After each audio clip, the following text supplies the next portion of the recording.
Assalamualaikum warahmatullahi wabarakatuh. Perkenalkan, nama saya Arif Bambang Wicaksono, NPM 221506100 dari kelas PSTID. Di sini saya akan membuat video pembelajaran terkait dengan kecerdasan buatan sebagai syarat dari ujian tengah semester kecerdasan buatan. Baik, yang pertama-tama kita akan membahas apa itu definisi dari kecerdasan buatan. Definisi dari kecerdasan buatan sendiri itu berubah seiring dengan perkembangan zaman dan perkembangan dari teknologi AI itu sendiri. Pada mulanya di tahun 1978, AI didefinisikan sebagai suatu mesin yang dapat berpikir secara manusia, thinking humanly, artinya mampu berpikir layaknya manusia.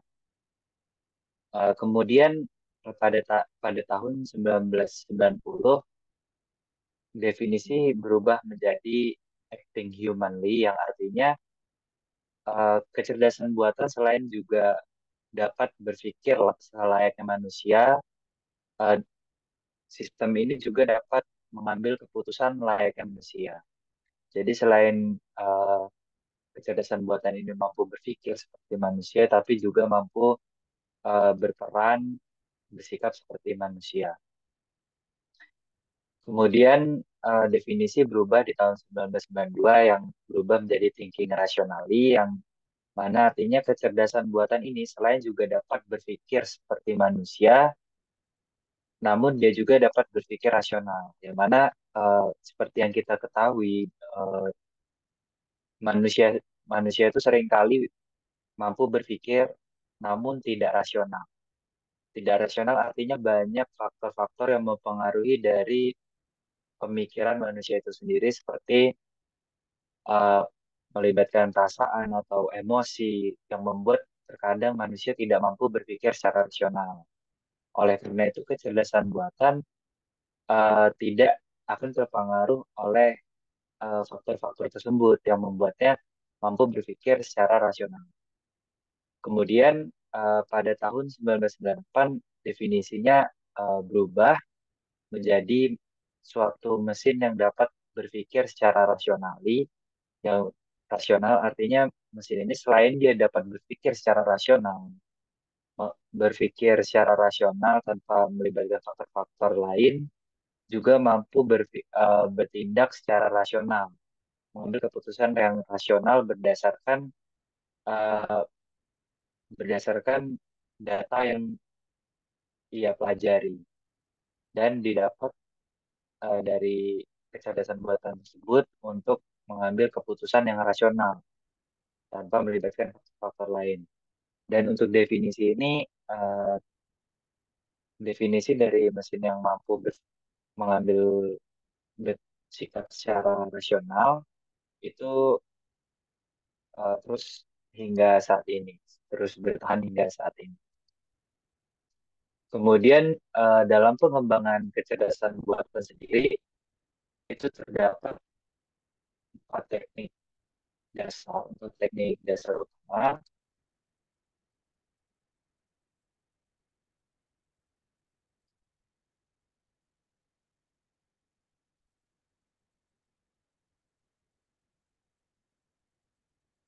uh,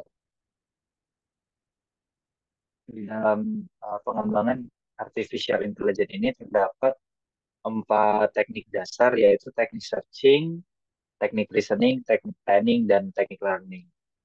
Nah, di dalam teknik-teknik dasar ini terdapat eh, metode metode-metode yang lebih lanjut dari metode ini.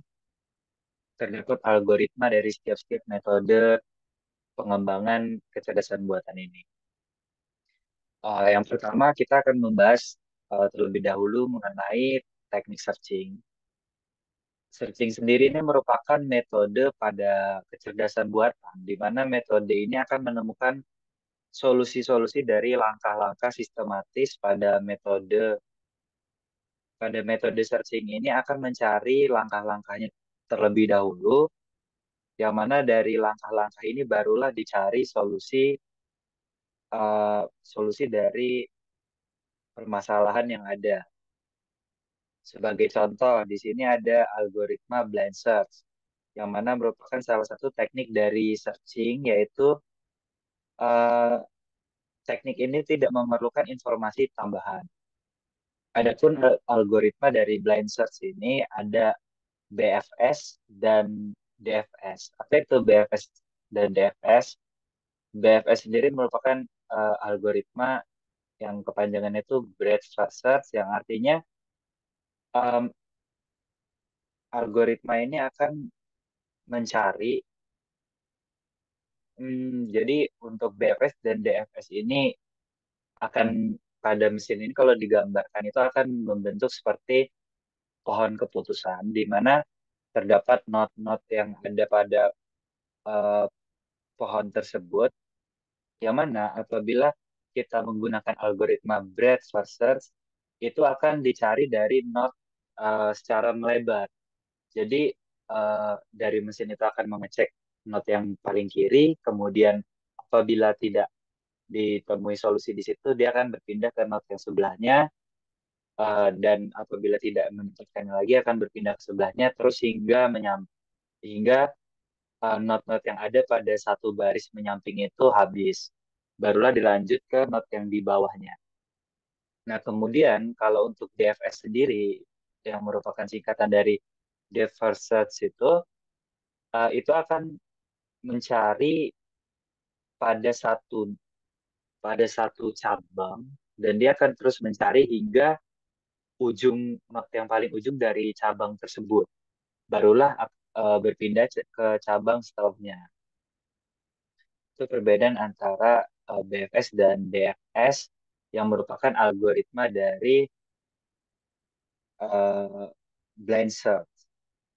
Nah, kemudian selain blind search itu ada heuristic search. Itu bisa dibilang untuk algoritma ini lebih efisien dari blind search, namun memerlukan memori yang lebih besar. Nah, selanjutnya itu ada metode pengembangan AI yang selanjutnya itu ada reasoning, di mana reasoning ini merupakan teknik untuk menemukan solusi berdasarkan penalaran, di mana mesin itu akan pada metode reasoning ini, mesin ini akan disediakan data-data yang merupakan fakta, yang berdasarkan data tersebut akan digunakan untuk pencarian solusi. Nah, adapun pada reasoning ini itu eh, ada teknik-teknik pengembangannya lagi, yaitu ada rule based, case based, fuzzy, dan uncertainty. Nah, di sini saya akan menjelaskan sedikit salah satu dari uh, teknik pengembangan dari metode reasoning. Itu ada fuzzy, di mana fuzzy ini merupakan uh, salah satu metode dalam reasoning untuk masalah yang solusinya itu tidak pasti. Kenapa bisa dikatakan tidak pasti? Karena hasilnya itu bukan satu atau nol, melainkan lebih spesifik lagi di antara satu atau nol tersebut. Dia lebih mendekati ke arah mana? Lebih ke mendekati ke arah satu atau lebih ke mendekati ke arah nol, seperti itu. Jadi untuk logika fuzzy ini bisa dibilang seperti mengira-ngira, seperti itu. Eh, dia tidak pasti. Dia ada di antara satu dan nol, namun kita bisa melihat lebih mendekati ke satu atau lebih mendekati ke nol. Kalau lebih mendekati ke satu, berarti kemungkinannya lebih baik mengambil keputusannya itu mendekati satu, seperti itu. Apabila lebih mendekati nol, berarti eh, mengambil keputusannya sebaiknya nol, gitu. Kemudian teknik selanjutnya itu ada planning, di mana teknik ini eh, merupakan teknik yang mendekomposisi masalah kompleks ke dalam sejumlah operasi sederhana. Nah, sebagai contoh itu kalau di kehidupan nyata itu ada pada lift, di mana pada lift pastinya akan ada beberapa lantai, dan setiap lantai itu ada orang-orang yang akan menekan tombol lift tersebut. Tentunya pada sistem di lift itu harus bisa membagi kapan dia harus naik, kapan dia harus turun, di mana lantai yang dia harus berhenti, kapan dia harus berhenti, kapan dia harus naik, dan kapan dia harus turun. Nah, dia akan mendekomposisi dari masalah-masalah tersebut. Apalagi kalau misalnya liftnya ini case-nya tuh em, ada dua, yang satu naik, yang satu turun. Nah, itu hmm, pada mesin itu akan merencanakan berdasarkan eh, berdasarkan data-data yang diberikan kepada mesin tersebut. Nah, yang terakhir ini merupakan teknik metode learning, di mana teknik learning ini berfungsi untuk mengajarkan pola kepada komputer untuk memperoleh pengetahuan, sehingga komputer memiliki pengetahuan berdasarkan pola yang ia lihat. Nah, pada teknik learning ini empat, ada empat teknik pengembangan, yaitu supervised learning, unsupervised learning, dan reinforcement learning. Nah, apa itu supervised learning? Jadi supervised learning itu merupakan metode pembelajaran untuk AI yang mana data-data yang diberikan itu sudah diberikan label-label datanya, sehingga eh, komputer itu dapat lebih mudah untuk mempelajarinya karena data-datanya itu sudah diberikan label. Nah, kemudian untuk unsupervised learning itu datanya itu benar-benar data acak, yang mana data tersebut itu tidak diberikan label untuk sebagai petunjuk pembelajaran dari komputer itu sendiri. Selanjutnya itu ada reinforcement learning, di mana reinforcement learning ini bisa dibilang akan memberikan reward kepada sistem apabila ia berhasil memecahkan masalah. Namun apabila ia melakukan kesalahan, itu akan ada punishment seperti itu. Nah, di sini saya akan membahas tentang salah satu dari algoritma machine learning. Itu ada Yang pertama itu ada uh, jaringan saraf tiruan. Nah, jaringan apa itu jaringan?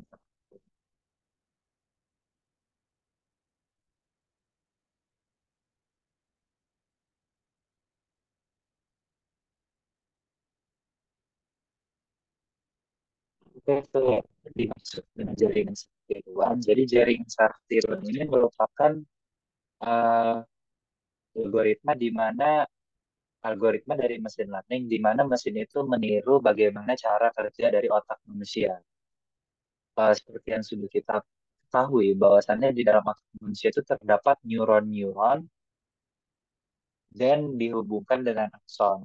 Nah, sama seperti jaring saraf tiruan, untuk neuron itu dilamakan dengan lingkaran, dan untuk akson itu sebagai penghubung itu digambarkan sebagai garis tanda panah. Nah, bisa kita lihat di sini pada X ini merupakan input input layer, input dari jaringan saraf tiruan. Nah, untuk eh, pada jaringan saraf tiduran ini, untuk nilai dari input itu akan ada fungsi aktivasi untuk bisa menjadikan nilai input itu sebagai nilai output, di mana di sini dilambangkan pada garis ini bisa dilambangkan dengan W1 atau beban bobot. Nah, kemudian untuk Y ini merupakan output dari uh, inputan dari uh, neuron input, dari layer input, dan menghasilkan dia ini sebagai layer output. Nah, apabila dituliskan dalam fungsi matematika, di sini uh, kita lihat X1 dikali W1 ditambah X2 dikali W2, di mana X1 ini yang merupakan inputan tadi, yang sudah digunakan fungsi aktivasinya untuk dapat menjadi untuk kalau misalnya eh, kalau misalnya dituliskan dalam fungsi ketik untuk untuk fungsi aktivasi itu bisa dilambangkan dengan fungsi ini. Dimana untuk dapat menghasilkan y output maka y input itu dikalikan dengan fungsi aktivasi.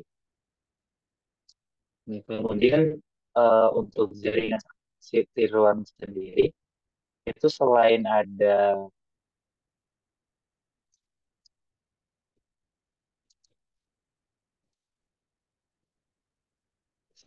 yang single layer, tapi juga pada jaringan saraf tiruan ini ada yang memiliki lapisan tersembunyi atau hidden layer. Nah, di mana hidden layer ini merupakan neuron-neuron yang ada di antara layer yang ada di antara input layer dan output layer. Nah, di sini kita lihat pada input layer itu ada X1, X2, X3, dan 1, dan untuk output itu Z2 dan uh, ya Z2. Nah, untuk hidden layer sendiri itu yang merupakan Z1, Z2, Z3 ini dinamakan hidden layer. Hmm, mungkin cukup penjelasan dari saya untuk kecerdasan buatan dan juga teknik-teknik pengembangannya, begitupun algoritmanya. Saya ucapkan terima kasih. Mohon maaf apabila ada salah kata. Bila Assalamualaikum warahmatullahi wabarakatuh.